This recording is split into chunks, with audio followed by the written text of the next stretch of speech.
अच्छी और सच्ची खबरों में सबसे पहले बात अयोध्या में होने वाले प्राण प्रतिष्ठा कार्यक्रम की करेंगे। सिर्फ 12 दिन बाद प्रभु श्री राम की नगरी अयोध्या में बने नए नवेले मंदिर में प्राण प्रतिष्ठा होगी, जिसमें देश और दुनिया भर से 8000 से ज्यादा वीआईपी मेहमान पहुंचने वाले हैं। इन वीआईपी मेहमानों के रहने खाने पीने के तमाम इंतजाम राम मंदिर ट्रस्ट की ओर से किए जा रहे हैं। इतना ही नहीं, ट्रस्ट की ओर से इन मेहमानों को प्रसाद के साथ एक खास स्मृति चिन्ह भी दिया जाएगा जो राम जन्मभूमि से जुड़ा होगा। मेहमानों को दिए जाने वाले इस भेंट में क्या क्या खास होगा, देखिए इस रिपोर्ट में।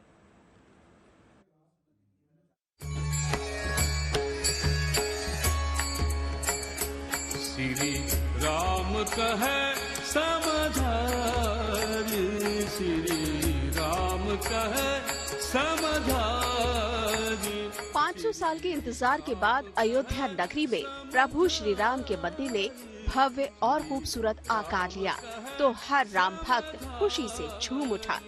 सुना लक्ष्मण करे भाई, सुना लक्ष्मण करे भाई। राम भक्तों की ये खुशी प्राण प्रतिष्ठा के दिन जश्न में बदलने वाली है, क्योंकि इस शुभ दिन प्रभु श्री राम अपने नए नवेले मंदिर में विराजने जा रहे हैं। राम कहे समझारी, सुना लक्ष्मण करे भाई। इस खास पल की साक्षी सैकड़ों नहीं बल्कि हजारों मेहमान बनने वाले हैं, जिसमें 4000 से ज्यादा साधु संत और देश विदेश की जानी मानी हस्तियां शामिल है।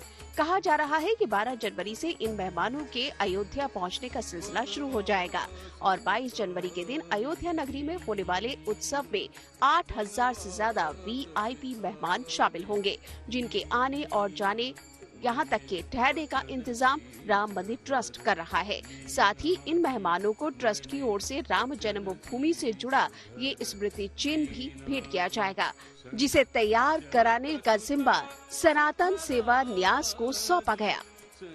जितने भी लोग आमंत्रित किए गए हैं 22 जनवरी को मर्यादा पुरुषोत्तम भगवान श्री रामचंद्र जी के भव्य मंदिर के पुनर्निर्माण और प्राण प्रतिष्ठा महोत्सव के अंदर उन सभी को एक ऐसा उपहार दिया जाना चाहिए कि जो इन 550 वर्षों के इतिहास को पुनः सजो करके रखे और आने वाली अपनी पीढ़ी को उसे दिखा सके, बता सके, उन्हें उसकी कहानियां बता सके कि कितना बलिदान दिया है हमारे भारत के वीरों ने अपने राम को पाने के लिए, इस राष्ट्र के प्राण को पाने के लिए। तो हम सब ने सुनिश्चित करके एक सुंदर सा बॉक्स बनाया, जिस बॉक्स के अंदर मर्यादा पुरुषोत्तम श्री रामचंद्र जी के जीवन से जुड़ी कुछ चीजों को हमने उसके अंदर स्थापित किया।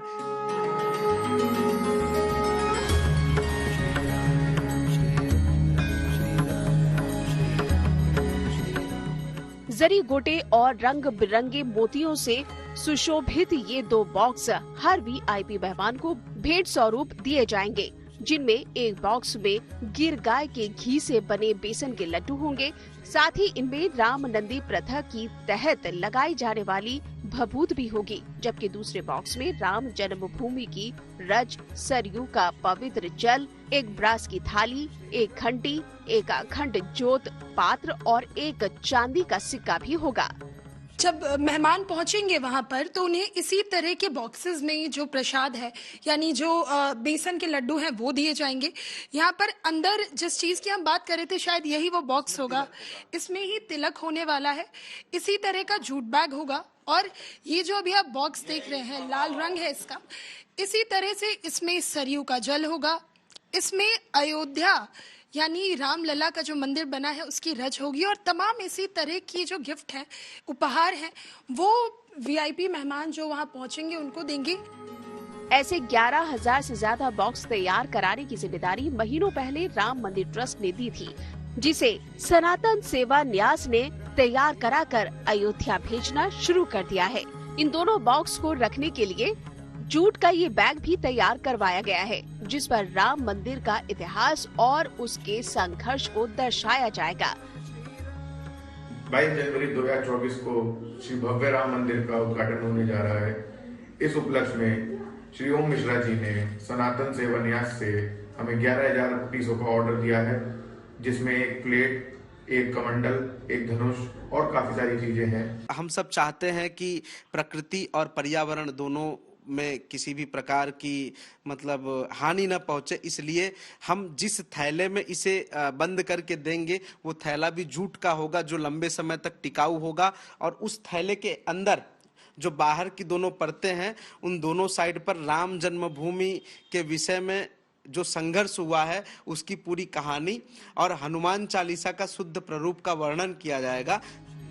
राम मंदिर निर्माण और प्राण प्रतिष्ठा अनुष्ठान को सफल बनाने में अपना योगदान दे रहा हर शख्स खुद को बहुत भाग्यशाली मान रहा है कि उन्हें राम काज करने का मौका दिया गया।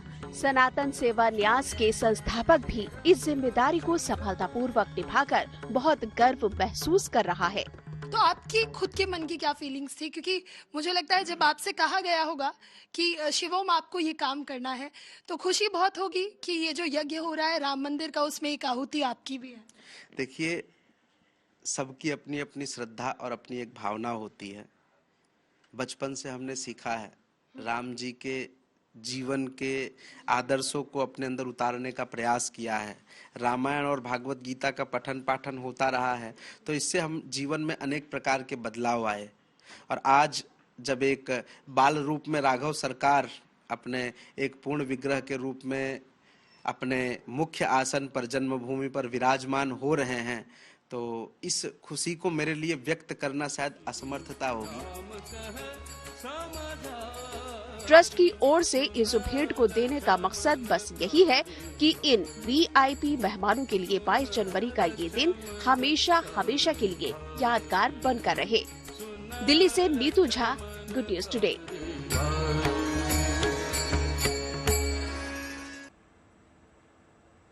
अयोध्या में होने वाले प्राण प्रतिष्ठा कार्यक्रम के लिए इन दिनों देश भर में अक्षत वितरण कार्यक्रम बड़े पैमाने पर चलाया जा रहा है, जो कि 15 जनवरी तक चलेगा। और इस महाअभियान में अब महिलाएं और बच्चे बढ़ चढ़कर हिस्सा ले रहे हैं, जिसकी एक तस्वीर यूपी के नोएडा से सामने आई है, जहां पर इन सर्दियों की छुट्टियां चल रही हैं इन दिनों। और ऐसे में अक्षत वितरण कार्यक्रम वाली टोलियां बच्चों के साथ घर घर जाकर लोगों को प्राण प्रतिष्ठा का निमंत्रण दे रहे हैं। ये महिलाएं और बच्चे अपना सारा काम निपटाकर रोजाना सुबह शाम अक्षत वितरण के कार्यक्रम में खुशी खुशी शामिल होते हैं। अब तक ये लोग नोएडा के 3000 घरों में अयोध्या से आए पूजित अक्षत पहुंचा चुके हैं। श्री राम जय जय राम। राम नाम की धुन हर किसी को लग चुकी है और इसी धुन के साथ लोग अपने घरों से निकल चुकी हैं। हमारे साथ तमाम महिलाएं हैं, उनके साथ उनके बच्चे हैं और सब निमंत्रण देने निकले हैं सभी को 22 तारीख को। जिस तरह से 22 तारीख को अयोध्या में प्राण प्रतिष्ठा कार्यक्रम होगा, उसी दिन आप भी अपने मोहल्ले के मंदिर में पहुंचे और तमाम जो कार्यक्रम होंगे उसमें हिस्सा लें। निमंत्रण लेकर महिलाएं, उनके साथ उनके बच्चे निकल चुके हैं। जगह जगह निमंत्रण दिया जा रहा है। मंदिर के पुजारी हैं, राम नाम की धुन लगातार कही जा रही है।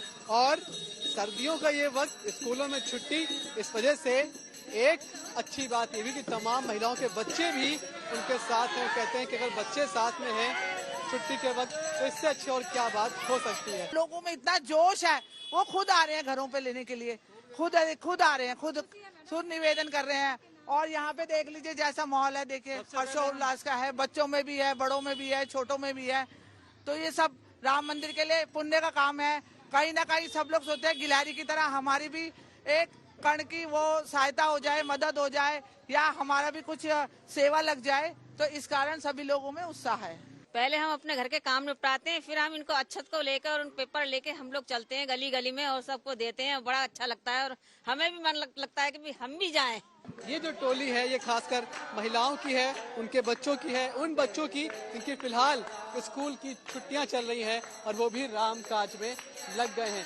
यही तस्वीरें आपको इस वक्त पूरे शहर में गली गली से दिखाई पड़ेंगी, जहां इसी तरह से औरतों की टोली गाना गाते हुए, रामधुन करते हुए, नाचते हुए, गाते हुए आगे बढ़ रही हैं और हर राम भक्त के पास पहुंच रही हैं और कह रही हैं कि 22 को भले ही अयोध्या ना पहुंच पाओ, लेकिन अपने मोहल्ले के मंदिर में जरूर आना, क्योंकि उस दिन दिवाली तो हर जगह होगी। और प्राण प्रतिष्ठा के मौके पर अयोध्या में हजारों लोग मौजूद रहेंगे। इसके बाद आम लोगों के दर्शन का सिलसिला शुरू हो जाएगा, जिनके ठहरने के अलावा उनके खाने पीने के इंतजाम अयोध्या में किए जा रहे हैं। बताया जा रहा है कि अयोध्या में जगह जगह पर लंगर लगाए जाएंगे ताकि देश के अलग अलग राज्यों से आने वाले श्रद्धालुओं को खाने पीने के लिए भटकना ना पड़े और कोई दिक्कत ना हो। खाने पीने की ये सामग्री देश के अलग अलग राज्यों से लोगों ने स्वेच्छा भेजी है, जिसकी देखभाल का जिम्मा विश्व हिंदू परिषद ने खुद के पास लिया है।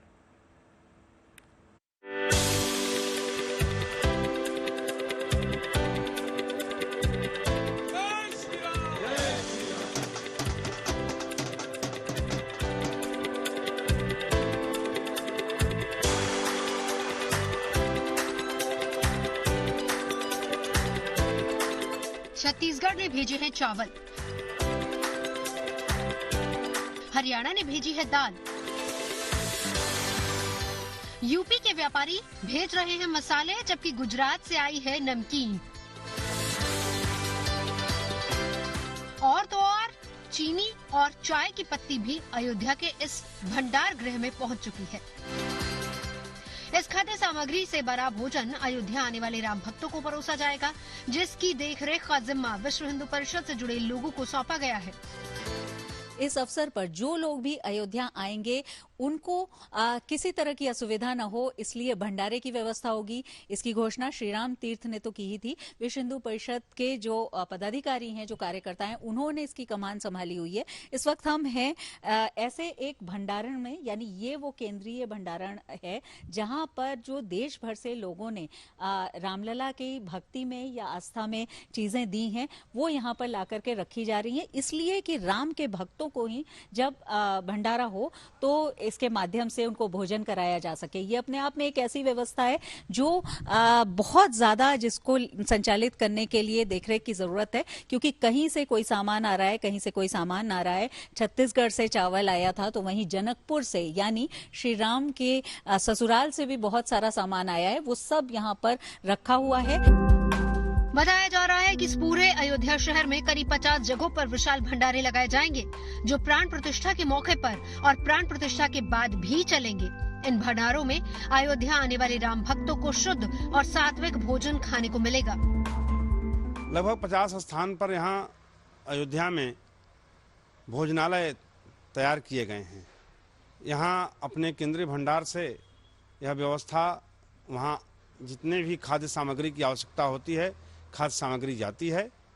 और अभी स्थान स्थान पर चाय वितरण के लिए भी केंद्र खुल रहे हैं। हर एक तरह की सब व्यवस्थाएं सब आने वाले राम भक्तों के लिए भी है। मंदिर में रामलला के दर्शन को लेकर अभी जो उत्साह देश भर में देखने को मिल रहा है, उसे देखते हुए अनुमान यही लगाया जा रहा है कि प्राण प्रतिष्ठा के बाद रोजाना हजारों की संख्या में लोग अयोध्या दर्शन के लिए पहुंचेंगे, जिनके लिए गर्मा गर्म और पौष्टिक भोजन बनाने के लिए हाईटेक मशीनें भी इस भंडार गृह में मौजूद हैं, ताकि कम समय में ज्यादा से ज्यादा भोजन तैयार किया जा सके। जब तक राम भक्त की संख्या यहाँ 22 जनवरी के बाद भी आती रहेगी, अपने लोगों के द्वारा यह व्यवस्था उनको ठीक ढंग से, व्यवस्थित ढंग से की जाती रहेगी। अब ये नहीं कहा जा सकता कि कितने समय तक यह हो सकता है, 1 महीने 2 महीने और आगे भी कुछ हो सकता है, यह तो प्रभु राम ही जान सकते हैं। इसके अलावा भी कई संस्थाओं को अयोध्या आने वाले राम भक्तों के लिए लंगर लगाने का जिम्मा सौंपा गया है, जो ट्रक में राशन पानी लाद कर अयोध्या के लिए रवाना हो चुके हैं। 14 जनवरी से मकर संक्रांति से और 28 फरवरी तक जो लंगर की सेवा हमें श्री दुर्गाना कमेटी को मिली है, उसमें लगने वाला सब सामान सिर्फ हम चीनी उधर से लेंगे, बेकरी का सामान, बिस्कुट वगैरह सब उधर से लेंगे, और हरी सब्जी जो है वो सब्जी मंडी से लेंगे। उसके अलावा जो भी सामान, दाल, चावल, आटा, जो भी घी, वो सब जो है, और सारा जो हमारा वहाँ प्रिपरेशन है देसी घी से बनने वाला है, तो देसी घी से ही लंगर बनेगा। और 4000 से 5000 तक जो है सब तीर्थ यात्रियों की सेवा हम करेंगे। और विशेषकर ये हमको संत महात्मा जो वहाँ पधारेंगे, माघी मेला भी है, तो उनकी सेवा भी विशेष रूप से श्री दुर्गाना कमेटी को मिली है। ये हम ठाकुर जी के बहुत शुक्रगुजार हैं। पूरे देश के लिए 22 जनवरी का दिन बहुत खास है, इसीलिए हर राज्य से कुछ न कुछ सौगात अयोध्या भेजी जा रही है, चाहे फिर वो पूजा पाठ की सामग्री हो या मंदिर में लगने वाला सामान या फिर राम भक्तों के लिए खाने पीने का सामान, जो ये बताता है कि अयोध्या में होने जा रहे उत्सव में हर कोई बढ़ चढ़ कर हिस्सा लेना चाहता है। जय श्री राम, जय श्री राम। अयोध्या से शिल्पी सेन के साथ bureau report, good news today.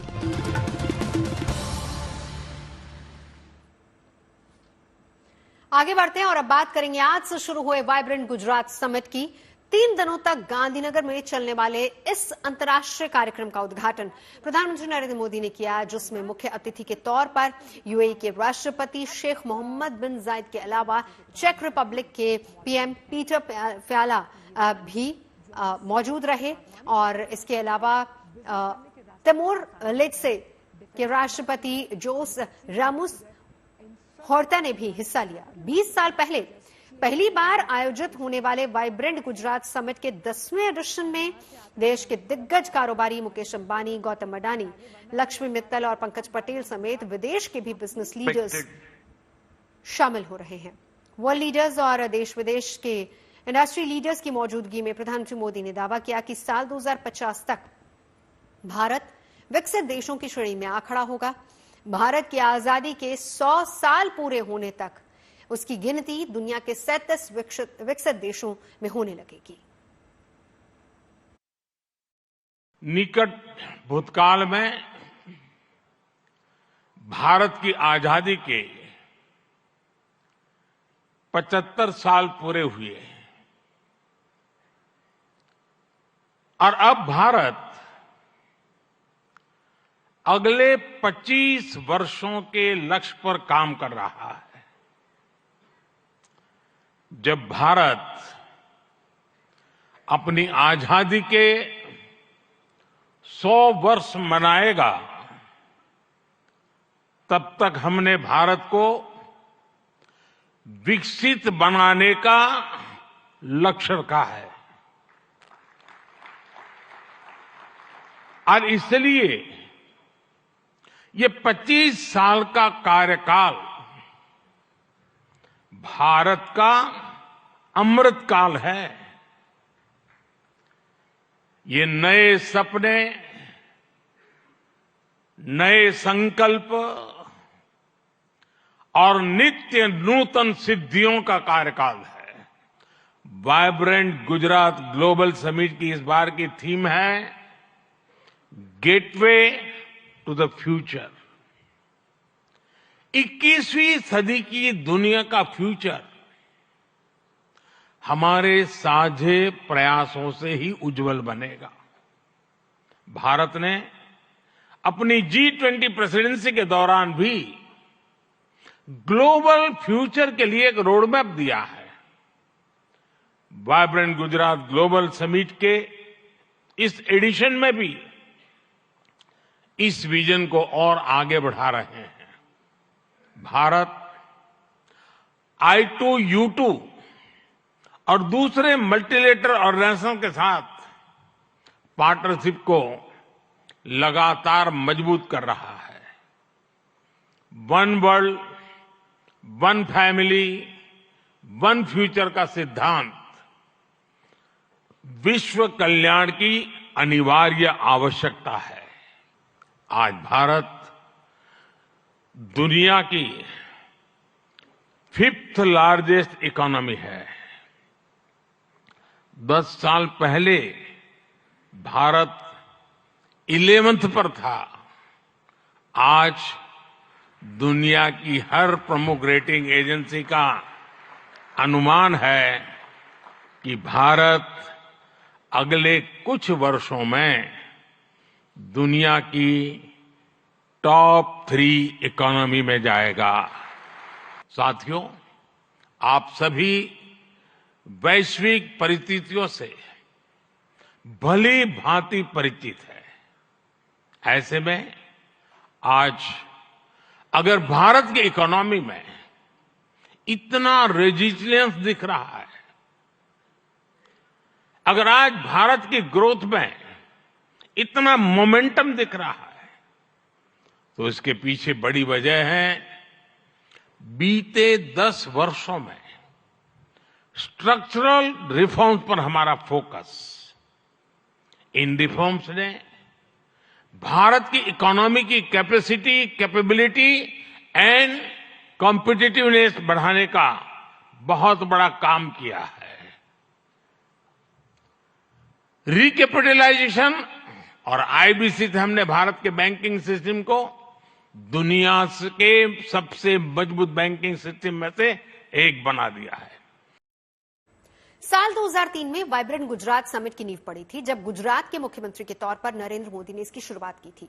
तब नवरात्र के उत्सव के दौरान समिट के पहले एडिशन का आयोजन किया गया था, जिसमें 45 देशों के 1000 से ज्यादा प्रतिनिधि शामिल हुए थे।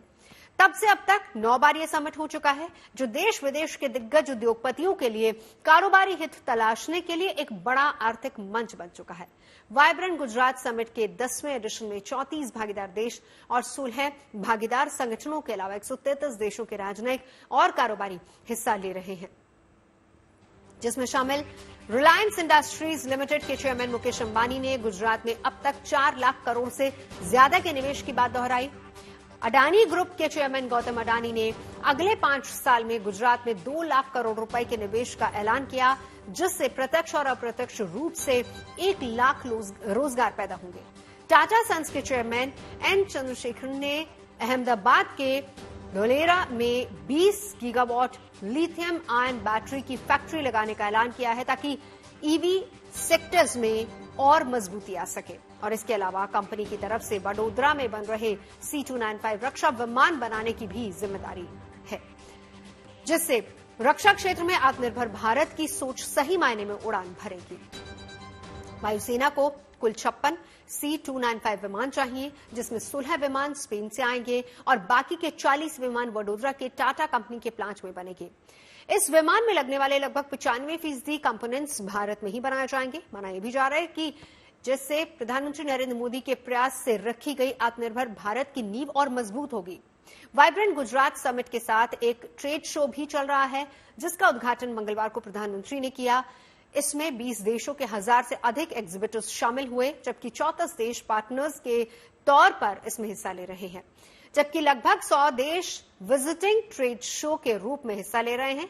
आज और कल का दिन बिजनेस विजिटर्स के लिए है, जबकि 12 और 13 जनवरी को ट्रेड फेयर आम जनता के लिए खुल जाएगा। खबरें सच्ची होनी चाहिए, अच्छी खुद ब खुद लगती हैं। Navjot Randhawa signing off. आप सुनते रहिए गुड न्यूज और देखते रहिए गुड न्यूज टुडे।